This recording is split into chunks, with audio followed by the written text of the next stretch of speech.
আমার এক বড় ভাই 100 টাকা দান দিয়েছেন বামা তালি আর আরো ভাই 20 টাকা এরা তাই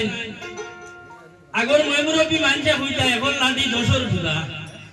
আপনারা দর্শনে যদি চূড়া করে দেন যে মনে হলাম আমি এক গরিবের 2 টাকা না পাইলাম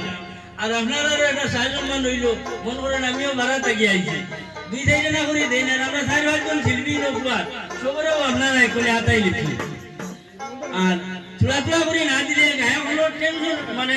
পাওয়ার বাড়ে গলার সুর বাবা বাড়াইতে গিয়া কিছু কিছু পয়সা দেওয়া লাগবে 400 তো ভাই দিল ভাই স্যার এখানে মাটিয়া কিনা 400 ভাই দিল দাঁড় দেও না